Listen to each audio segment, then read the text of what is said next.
저는 이 시간 성령을 소멸하지 말라, 성령을 소멸하지 말라라는 제목으로 하나님 말씀을 증거하려고 합니다. 오늘 본문은 아주 간단합니다. 성령을 소멸하지 말며, 성령을 소멸하지 말라고 성경은 말씀하고 있습니다. 성령이 어떤 분이신지, 그리고 또한 성령이 하시는 일이 무엇인지에 대해서 먼저 말씀을 드리겠습니다. 우리가 믿는 하나님은 삼위일체 하나님입니다. 삼위일체라는 단어가 성경에는 없습니다. 그런데 성경의 내용을 보면 이 삼위일체 되신 분이라는 것을 성경이 말씀하고 있습니다. 이 삼위라는 것은 이 위는 인격을 이야기하는 것입니다. 성부 하나님, 성자 하나님, 그리고 또한 성령 하나님이 삼위이신데요. 이 삼위는 한 하나님이라는 것입니다. 본체는 하나이신데 그분의 영광과 그리고 권능이 동등하다는 것입니다. 오늘 본문은 특별히 성령에 대해서 말씀하고 있는데, 이 성령은 하나님이십니다. 성령은 어떤 에너지나 어떤 능력이나 어떤 물질이 아닙니다. 성령은 바로 우리 하나님, 성부 하나님처럼 거룩하신 하나님이십니다. 성령 하나님은 천지 만물을 창조하실 때에 그때에도 함께 계셨습니다. 창세기 1장 1절과 2절에 보면 태초에 하나님이 천지를 창조하시니라. 땅이 혼돈하고 공허하며 흑암이 깊음 위에 있고 하나님의 영은 수면 위에 운행하시니라.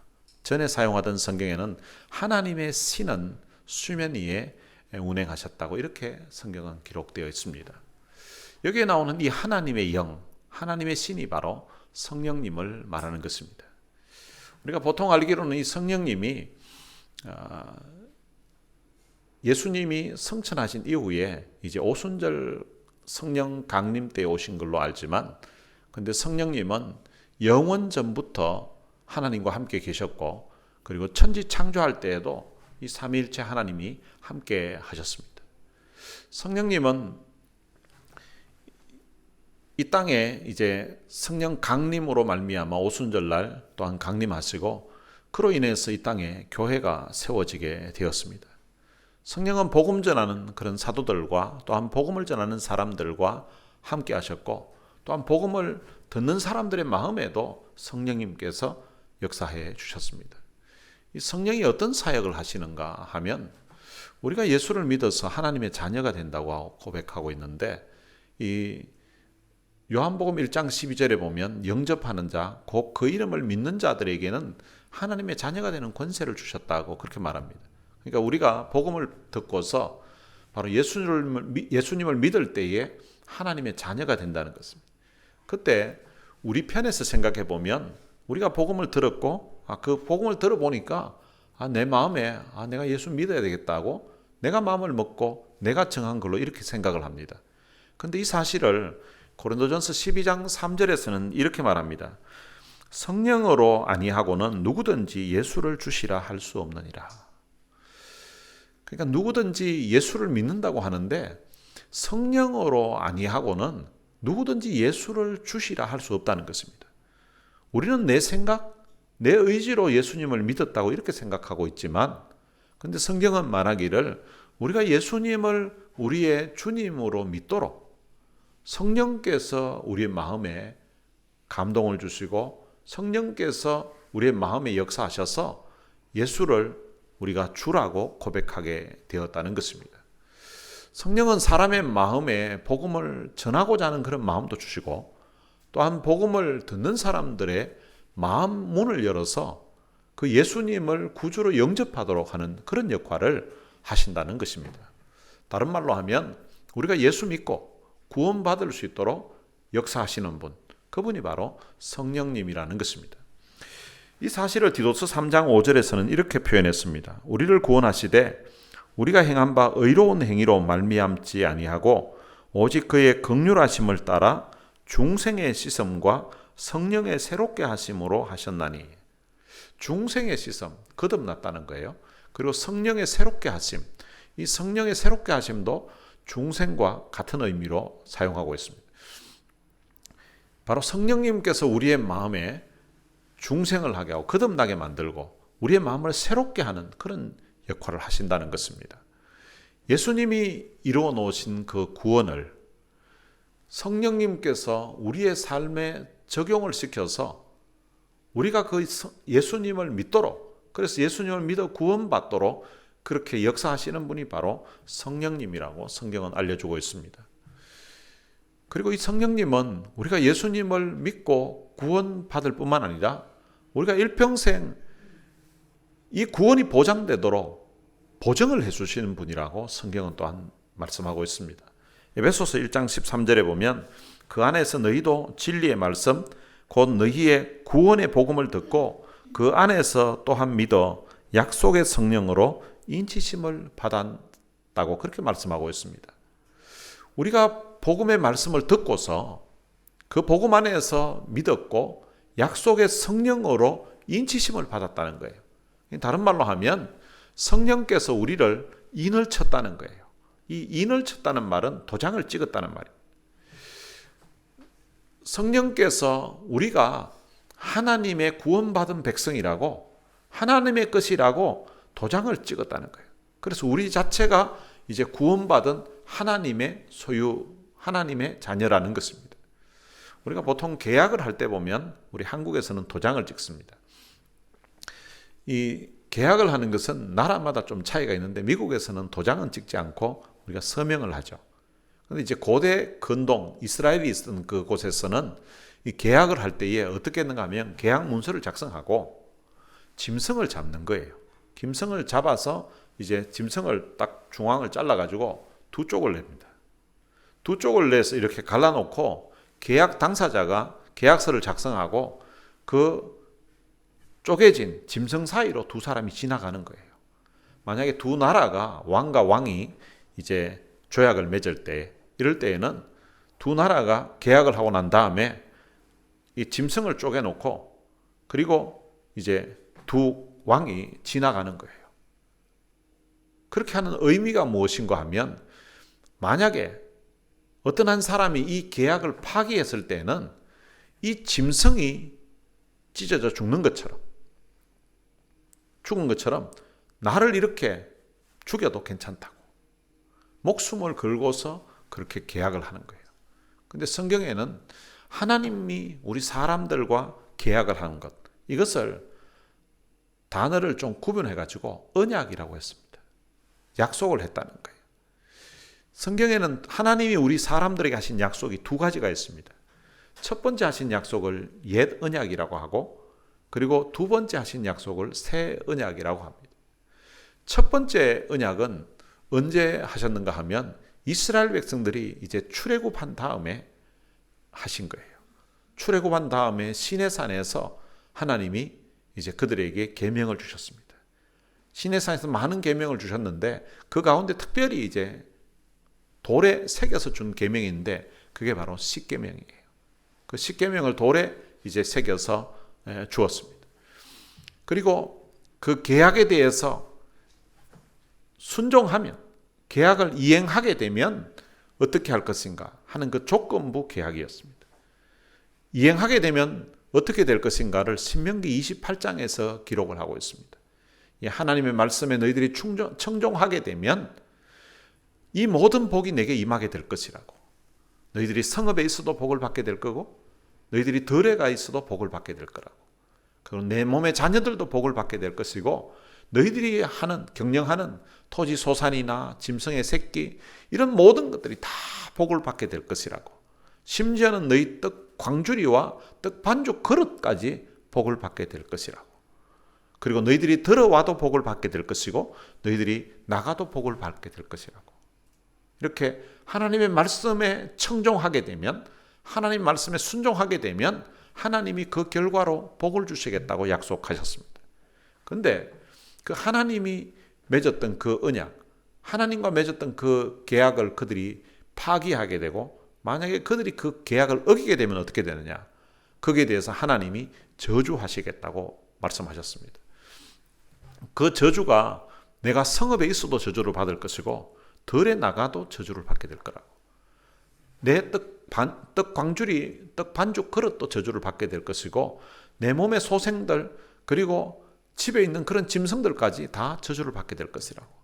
내가 들어와도 저주를 받게 되고 내가 나가도 저주를 받게 될 것이라고. 말씀에 순종하지 아니하면 그런 저주를 받게 될 것이라고. 이 조건부 계약을 한 것입니다. 그런데 이스라엘 백성들이 하나님과 이런 계약을 맺을 때에 그들이 지키겠다고 했습니다.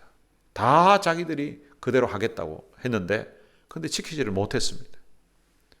지키지 못했던 이유가 있는데 그들이 그 계약을 지킬 만한 능력이 그들에게 없었습니다. 그리고 근본적으로는 그들이 사실은 그 하나님의 그 말씀대로 살고 싶은 마음도 그들이 없었습니다. 계명대로 살고 싶은 그런 마음도 없고 능력도 없으니까 그 계약이 지켜질 리가 없었습니다. 그 결과로 이스라엘 백성들은 북이스라엘은 아수르에 망하고 그리고 남유다는 바벨론에 망하게 되었습니다. 그런데 하나님이 두 번째로 맺은 새 언약이 있습니다. 그 새 언약은 예수님의 피로 맺은 언약입니다.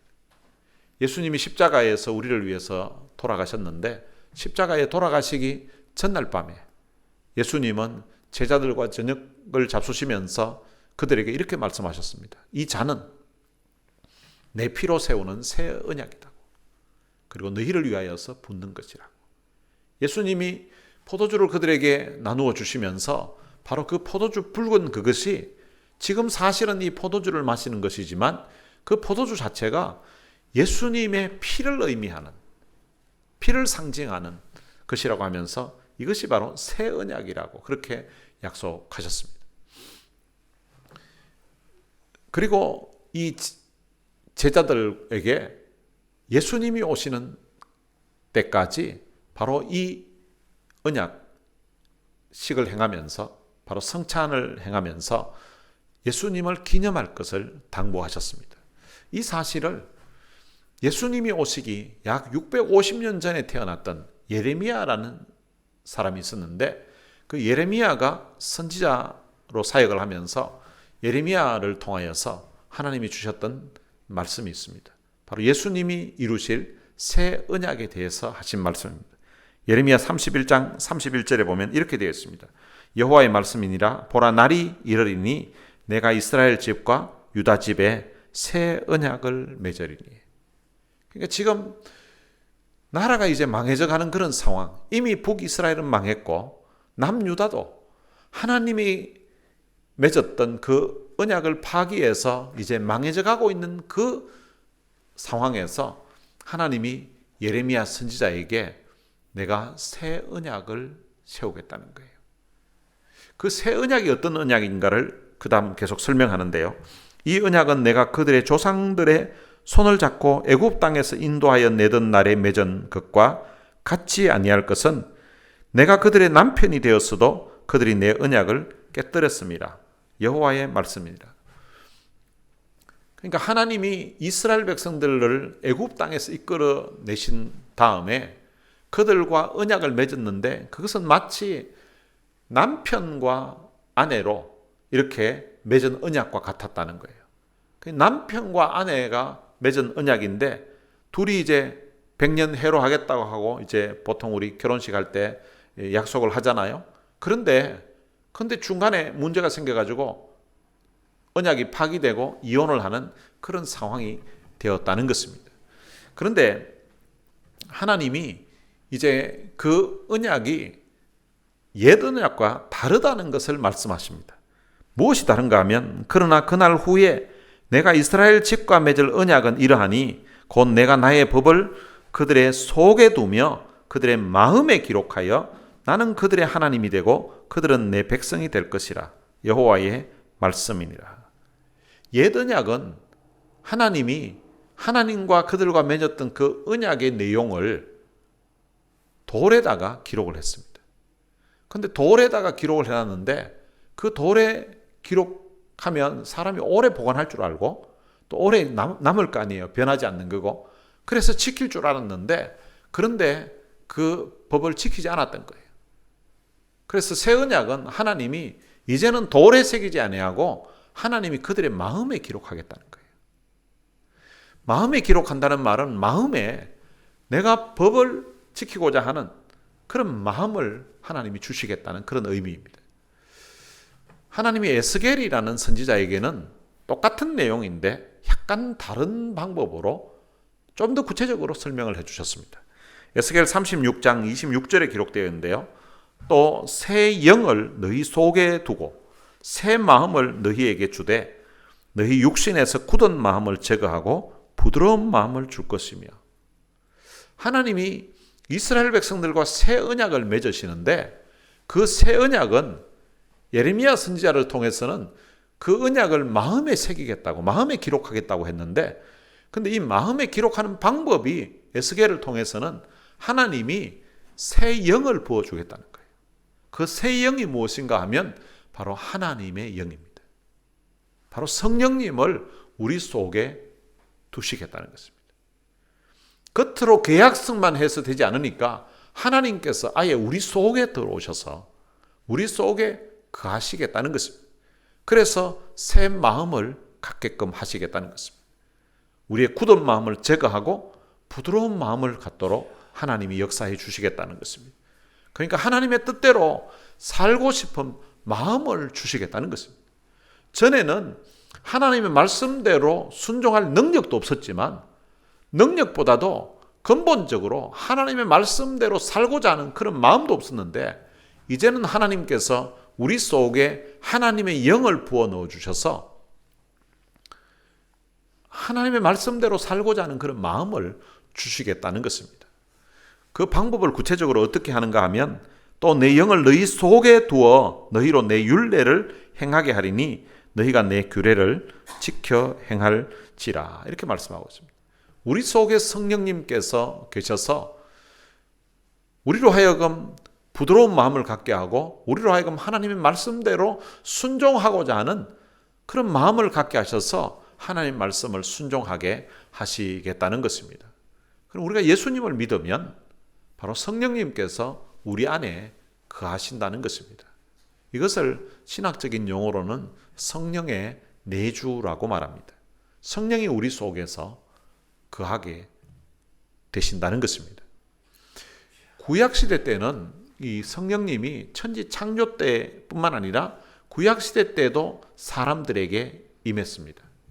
특별한 목적을 가지고 성령이 임하시기도 하고요. 그런데 그 목적이 성취되고 나면 이제 성령이 떠나가기도 했습니다. 성전 건축을 할 때도 보면 어떤 특별한 일을 하는 그런 사람들에게 하나님의 신이 그들에게 임해서 그 일을 잘 할 수 있도록 그렇게 역사하셨고요. 그리고 어떤 특별한 직을 맡길 때에도 하나님의 영이 그들에게 감동을 주시고 하나님의 영이 그들에게 임하실 때가 있었습니다. 사무엘상 16장에 보면 이 사울에게 하나님의 영이 크게 감동되었다고 말합니다. 그 크게 감동되었다는 말은 하나님의 영이 사무엘에게 이제 임했다는 말씀입니다. 사울에게 임했다는 말이에요. 그런데 이제 그 이후에 사울이 이스라엘의 왕이 됩니다. 그런데 하나님의 영이 사울에게 임해 있다가, 근데 이 사울 왕이 하나님 앞에 교만하게 되고 이렇게 되니까 하나님이 그를 버렸습니다. 사무엘상 16장 14절에 보면 여호와의 영이 사무엘에게서 떠나고 여호와께서 부리시는 악령이 그를 번뇌하게 하였다고 그렇게 말씀하고 있습니다. 그러니까 구약시대 때는 하나님이 어떤 특별한 목적을 위해서 그 사람에게 하나님의 영이 임했다가, 그리고 그가 교만하게 되고 범죄하게 되면 하나님의 영이 그를 떠나가 버렸다는 거죠. 그러니까 떠나가고 나니까 이 악령이 그에게 온 거예요. 악령이 그에게 와서 아주 그를 번뇌하게 만들고 아주 미친 것 같은 그런 모습으로 살게 되었습니다. 다윗은 사울왕이 성령이 떠나갔을 때 그가 얼마나 비참하게 되었는지 그 사실을 그가 직접 목격한 사람입니다. 그런데 다윗이 살면서 그가 간음죄를 짓고 그리고 사람을 죽이게 명령을 하는 살인 교사죄를 범하게 되었습니다. 그런데 그가 이제 완전 범죄로 끝난 줄 알았는데 선지자 나단을 통하여서 하나님이 그 사실을 알고 계시다는 것을 알게 되었고, 그리고 그가 이제 하나님 앞에 회개를 하게 됩니다. 그 하나님께 회개하는 그 내용이 시편 51편에 기록되어 있는데요. 그가 이런 고백을 합니다. 나를 주 앞에서 쫓아내지 마시며 주의 성령을 내게서 거두지 마소서. 사울 왕이 범죄했을 때에 주의 성령이 떠나고 나니까 그가 너무나 비참한 그 상황이 되었다는 것을 이 다윗이 기억을 하고 있는 거예요. 그래서 다윗은 나를 주 앞에서 쫓아내지 마시고 그리고 주의 성령을 내게서 거두지 말아 달라고. 비록 내가 하나님 앞에 참 잘못했지만 하나님이 내 죄를 좀 용서해 주셔서 주의 성령이 사울에게서처럼 떠나가는 그런 일이 좀 없게 해달라고 하나님 앞에 간절하게 기도하는 그런 내용이 시편 51편에 기록되어 있는 것입니다. 구약시대 때는 하나님의 신이 어떤 사람에게 임했다가 범죄하고 나면 떠나게 되었고 그리고 떠나는 것을 막 두려워하고 있었던 이런 내용들이 있다면 신약에 와서 새 언약 아래에 사는 사람들은 우리가 예수님을 믿게 되면 성령님께서 우리 안에 우리 마음에 들어오셔서 영원히 떠나지 않는다고 성경은 말씀하고 있습니다. 예수님은 자신이 가시면서 성령을 보내주시겠다고 바로 보혜사를 보내주시겠다고 그렇게 말씀하셨는데요. 그 보혜사라는 뜻이 상담자라는 뜻이 있고요. 또 위로자라는 그런 뜻이 있습니다. 그리고 변호자라는 그런 뜻도 있고요. 그리고 조력자라는 그런 뜻도 있습니다. 그리고 친구라는 뜻도 있습니다. 성령님이 우리 안에 거하시면서 우리를 돕는 분, 우리와 함께 하시는 분이라고 말씀해 주고 있습니다. 우리가 낙심해 있을 때에, 우리가 삼킴 가운데 있을 때에 우리를 위로하시고, 그리고 또한 우리가 잘 모를 때에 우리를 가르치시고, 때로는 성령이 하시는 일이 바로 진리의 말씀을 통해서 우리를 책망하는 일을 하신다고 성경은 말씀해 주고 있습니다. 사도 바울은 에베소서 5장에서 성도들에게 성령 충만을 받으라고 그렇게 말씀하셨습니다. 바울은 성령 충만을 받으라고 하면서 술 취한 것과 비교해서 설명을 했습니다. 술 취하지 말라, 이는 방탕한 것이니 오직 성령의 충만을 받으라고 했습니다. 성령이 충만할 때의 그 상태와 그리고 술이 만취가 되었을 때의 그 상황이 비슷한 점도 있고 그리고 반대되는 점도 있습니다. 비슷한 점은 둘 다 지배를 받는다는 것입니다. 사람이 술이 만취가 되게 되면 그 술의 힘에 의해서, 술 기운에 의해서 이제 지배를 받아서 생각하는 것도 그리고 말하는 것도 행동하는 것도 그 술의 어떤 힘으로, 술의 힘에 의해서 하게 된다는 것입니다. 그리고 성령이 충만하게 되면 생각하는 것과 그리고 말하는 것, 행동하는 것이 성령의 힘에 의해서 하게 된다는 것입니다. 비슷한 점은 어떤 지배를 받는다는 그런 것이 비슷한 점이고요. 그리고 반대되는 점은 사람이 술이 취하게 되면 술 때문에 방탕한 삶을 살게 된다는 것입니다. 생각하는 것과 그리고 말하는 것, 그리고 행동하는 것이 술의 힘에 의해서 움직이기 때문에 그런 방탕한 삶을 살게 되는데, 그런데 사람이 성령이 충만하게 되면 성령의 힘에 의하여서 하나님과의 관계에서, 사람들과의 관계에서 바른 관계를 맺고 살아가게 된다는 것을 말씀하고 있습니다. 사람이 성령이 충만했을 때에 나타나는 현상이 있는데, 그 어떤 현상이 있는가 하면 하나님과의 관계에서 나타나는 현상은 하나님께 찬양을 하게 되고 그리고 하나님께 감사하게 된다는 것입니다. 평상시에는 이게 찬양할 상황이 아닌데, 평상시 같으면 이런 상황이면 감사할 상황이 아닌데, 그런데 성령이 충만하게 되면 내 어떤 생각과 상관없이 성령의 어떤 주시는 힘으로 인하여서 하나님을 향한 찬송이 있게 되고 그리고 하나님께 감사하게 된다는 것입니다. 사도 바울이 복음을 전하다가 빌립보에서 잡혀가지고 이제 매를 많이 맞았습니다.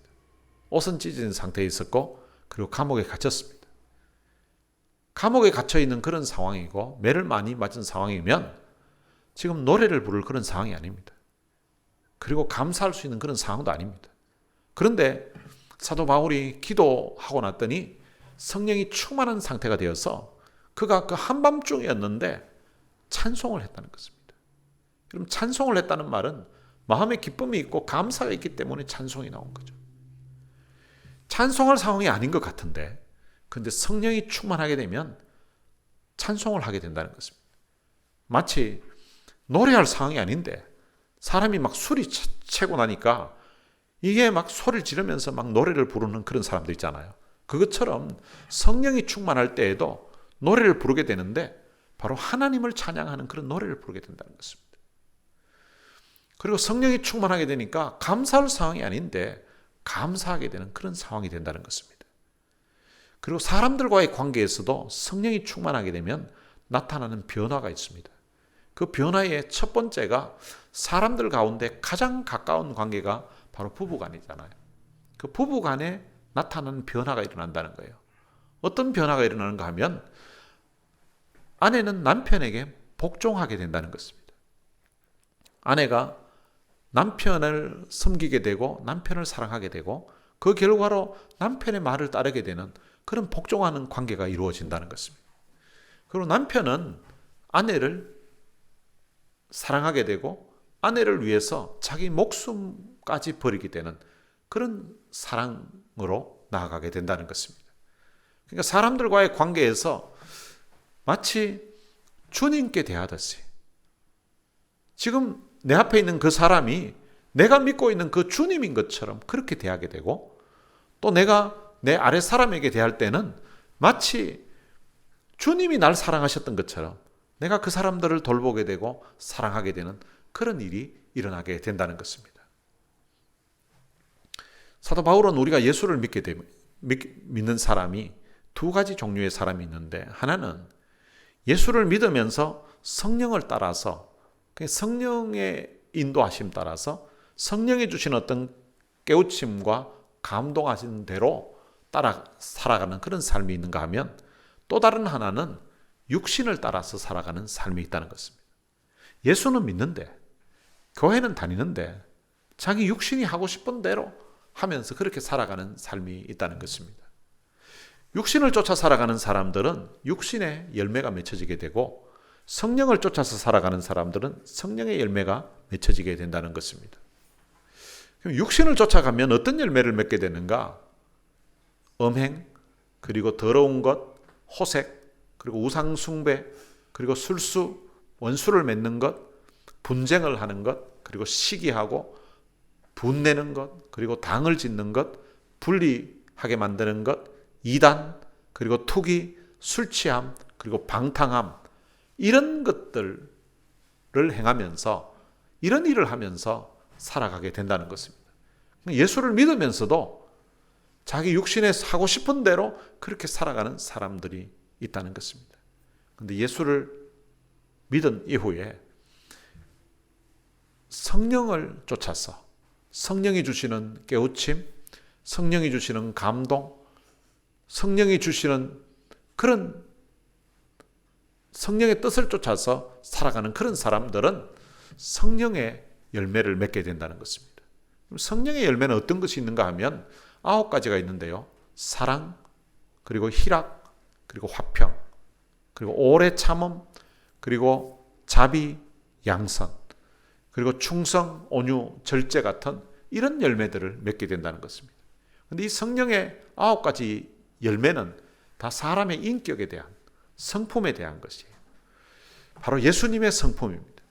성령이 충만해서 성령이 주시는 감동, 성령이 주시는 깨달음대로 그렇게 살아가게 되면 바로 예수님의 인격, 예수님의 성품을 닮아가게 된다는 것입니다. 오늘 본문에서는 성령을 소멸하지 말라고 말씀하고 있습니다. 이 소멸한다는 것은 불을 끄는 것을 말합니다. 성령을 소멸하지 말라는 것은 성령의 불을 끄지 말라는 그런 의미입니다. 오순절 성령이 강림했을 때에 성령의 그 강림한 모습을 불로 묘사를 해놓았습니다. 사도행전 2장 3절에 보면 마치 불의 혀처럼 갈라지는 것들이 그들에게 보여 각 사람 위에 하나씩 임하여 있더니, 처음에 성령이 오셨는데 그 모습이 마치 불과 같은 그런 모습으로 임했다는 것입니다. 그래서 찬송가 가사에도 보면 불길 같은 성령이여, 이렇게 불길 같은 성령이라고 이렇게 표현해 놓았습니다. 우리가 찬양곡에도 보면 불 같은 성령 임하소서라는 그런 찬양이 있습니다.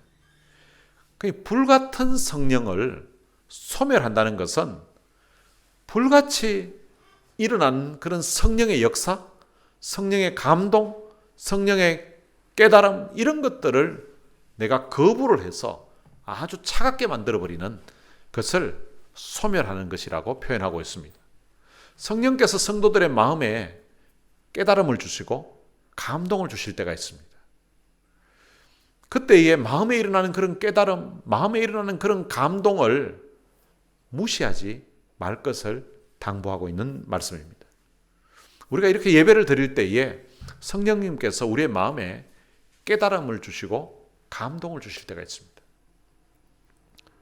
말씀을 들으면서 맞아, 나도 저렇게 한번 해봐야 되겠다, 나도 저렇게 살아봐야 되겠다, 그런 마음이 들 때가 있습니다.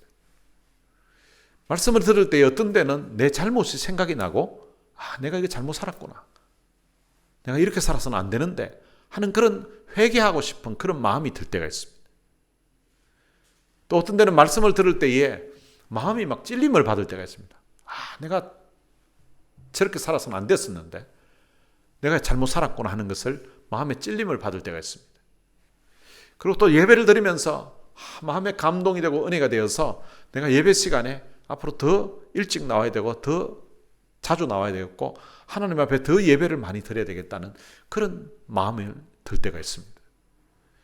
그리고 내가 하나님 앞에 더 열심히 기도해야 되겠다, 내가 기도의 자리로 나아가야 되겠다, 내가 기도해야 되겠다는 그런 마음이 말씀을 들으면서 마음에 감동으로 올 때가 있습니다.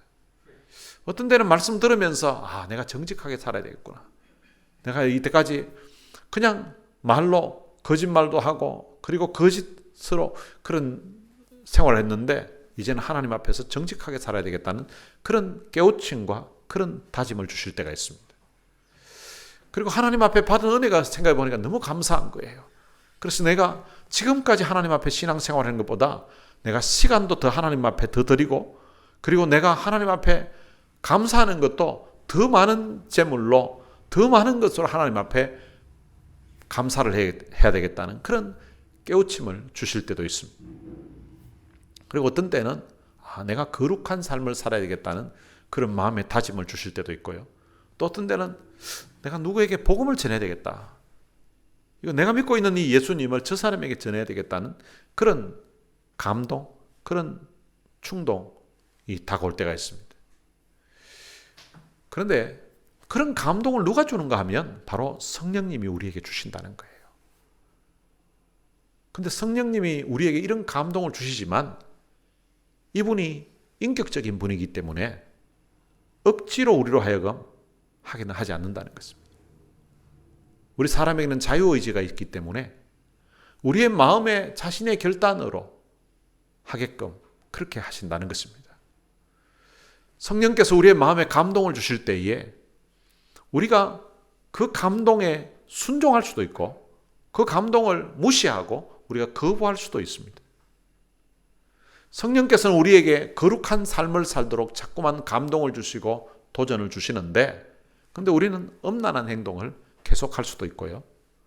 성령께서는 우리의 마음에 정직하게 살 것을 자꾸 감동을 주시고 하시는데, 그런데 우리는 계속해서 거짓된 삶을, 거짓말을 하면서 그렇게 살아갈 수도 있습니다.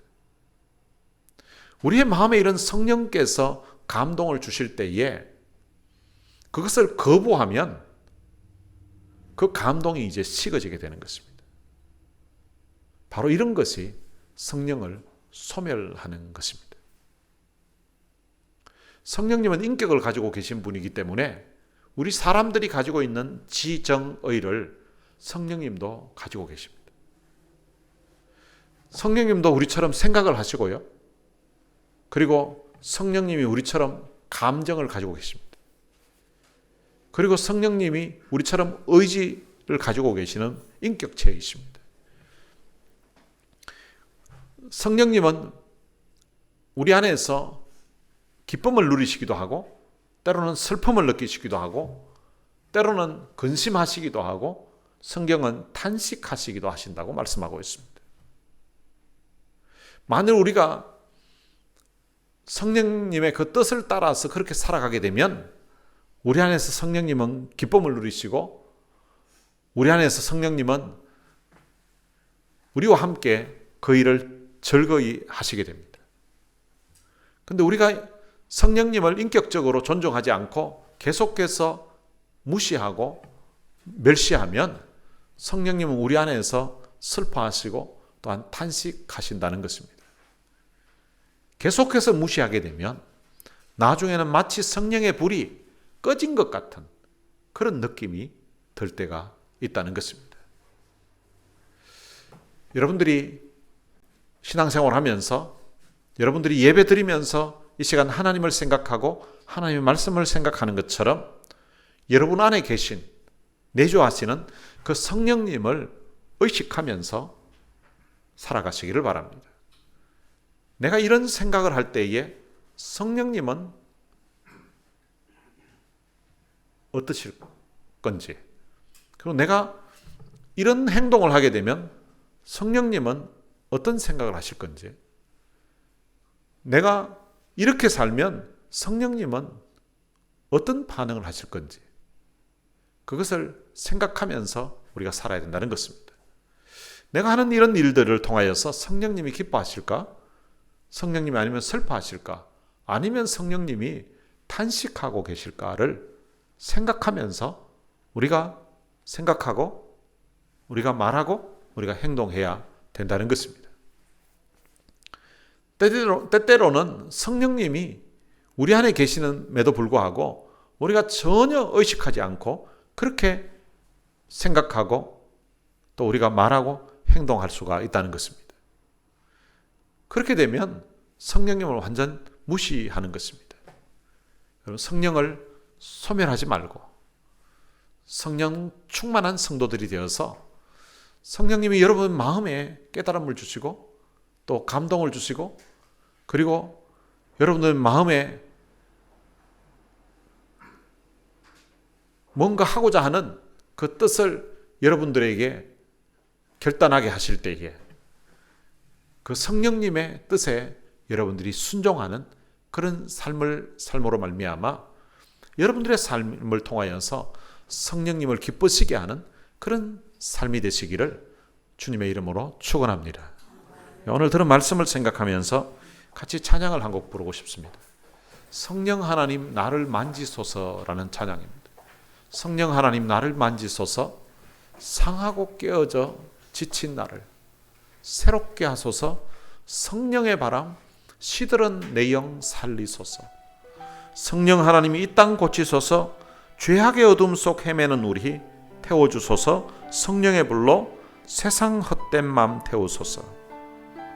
세상의 어떤 헛된 그런 마음보다도 오늘 우리 속에 있는, 여전히 성령님을 의식하지 못했었고 나만 생각하고 욕심만 생각했던 그런 마음들을 좀 태워주십시오.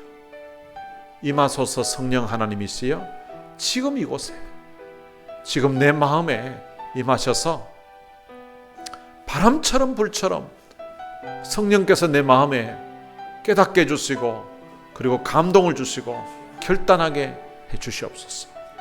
지금까지는 제가 성령님을 별로 의식하지 않고 살았는데 앞으로는 성령님을 의식하면서 그렇게 살겠습니다. 그런 마음으로 이 찬양을 불렀으면 좋겠습니다. 같이 찬양하시겠습니다.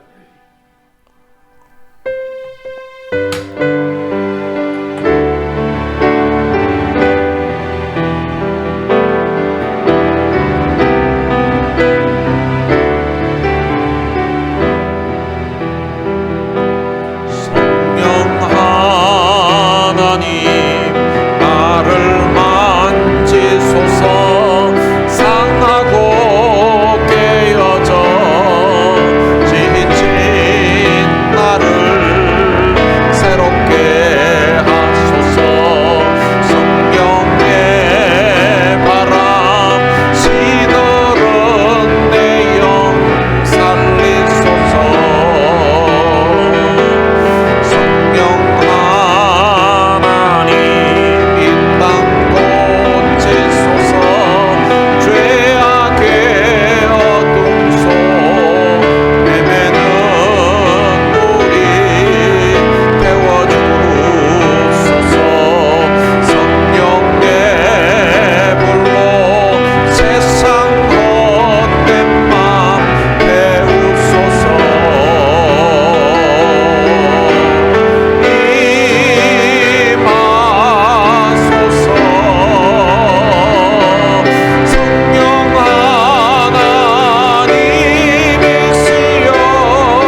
말씀 생각하면서 우리 같이 한번 기도했으면 좋겠습니다.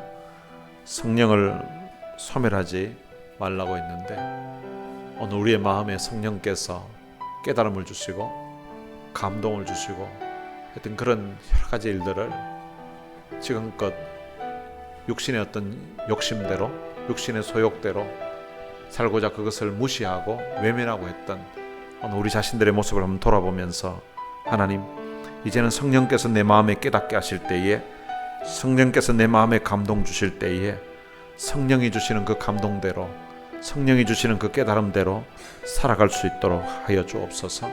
그렇게 살고자 하는 그런 마음을 주시고 또한 살고자 하는 그 마음에 순종하는 그런 결단력, 그런 힘을 달라고, 그래서 성령 충만한 성도 되게 해달라고 우리 같이 통성으로 기도하시겠습니다. 살아계신 아버지 하나님, 은혜를 감사합니다.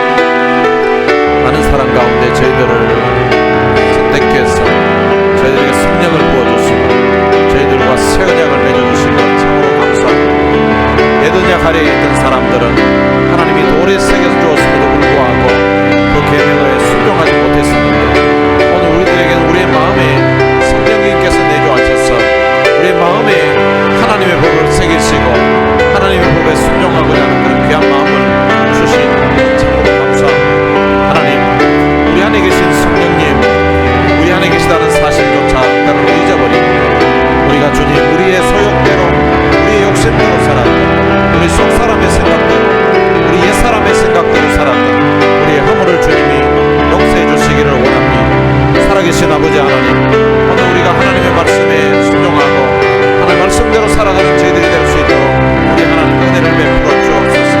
오늘 우리 속에서 성령께서 말씀을 들을 때에 깨닫게 해주시고 말씀을 들을 때에 감동을 주시고 말씀을 들을 때에 새로운 다짐과 결단이 있도록 하셨는데 하나님, 우리에게 주시는 그 감동을 무시하지 않게 하시고 지금까지 주님 성령께서 수없이 우리의 마음에 깨달음을 주시고 수없이 우리의 마음에 감동을 주시고 수없이 우리의 마음에 새로운 다짐을 결단을 하게끔 하셨습니다만 그 모든 감동들을 외면한 채 성령을 소멸하면서 지냈던 오늘 우리의 허물을 주님이 용서해 주시기를 원합니다. 이제는 하나님이 우리의 마음에 주신 그 성령으로 말미암아 우리의 마음을 성령으로 충만케 해주시고 또한 성령 충만한 성도 되어서 우리의 마음에 성령께서 깨우쳐 주시고 성령께서 새로운 감동 주실 때에 그 감동에 주님 충실하게 반응하고 또한 예민하게 반응하고 성령님의 뜻을 쫓아 우리가 살아가는 저희들 될 수 있도록 우리 하나님 은혜를 베풀어 주옵소서.